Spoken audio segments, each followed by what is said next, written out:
አንደኛዋ እህታችን በባሏ ጭቅጭቅ ምክንያት ራሷን አጥፍታ ባሏ እንዲያወራል ጓደኞቿ እንዲያወራሉ ለማንኛውም የሞተ ተጎዳ።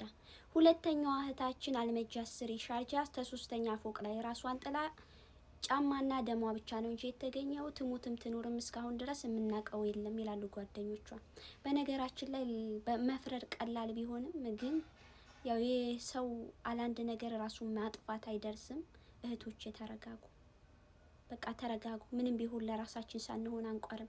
ምንም ቢሆን ሳንበላ አናድርም።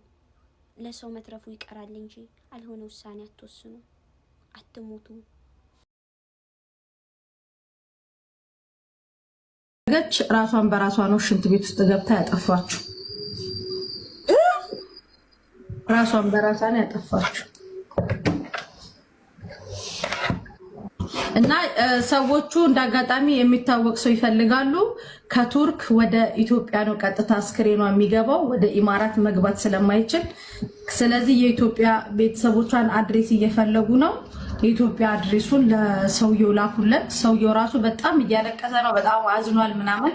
ራሷን በራሷ ሪከርድ አድርጋ ነው። ምናልባት ከባሏ ጋር የተነጋገረችው ነገር ካለ ምናምን ባሏን አውሩት፣ ወይ ደግሞ ቤተሰቧን አውሩ። ቪዲዮ ራሷን እየቀረጸች ነው። እኛ ስንጠራት አልሰማ ብላን ነው በር እንትን ብለን የቱርክ ፖሊስ ገብቶ እንትን ያደረገው ተብሏል።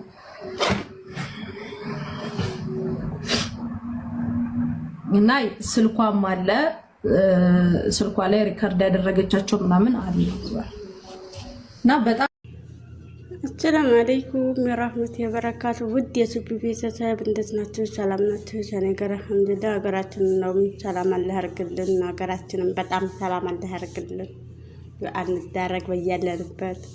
እንዲሁም ክርስቲያን ወገኖች ሰላም ብያለሁኝ። የሞተ ተጎዳ። በዱባይ ላይ ግን ወንዶች እያመጣችሁ ሴቶች በጣም እየተጎዳችሁ ነው። ህይወታችሁን እስከምታጠፉ ድረስ ለምን ለወንድ ልጅ መስዋዕት የምትከፍሉት? ለወንድ ልጅ መስዋዕት እኮ ተከፍልለት ያችናት እንኳ አይልም። ዛሬ እህትና ወንድም በተጨካከነበት፣ ቤተሰብ በተጨካከነበት ለእሷ የሚወጋታል ለማ የሞተ ተጎዳ። አሁን ባሏ ወጋት ምናምን የሞተ ተጎዳ። እሷ እንዲሁ ቀረች። ዛሬ እኮ ቢቀር ነገ ሌላ ህይወት አለ። አራት ሞቱ። ዛሬ ቢያልፈብን ለነገ ደግሞ ሌላ ህይወት ይኖራል። ሌላ ቀን ይመጣል። ለዚህ ላጭር ቀን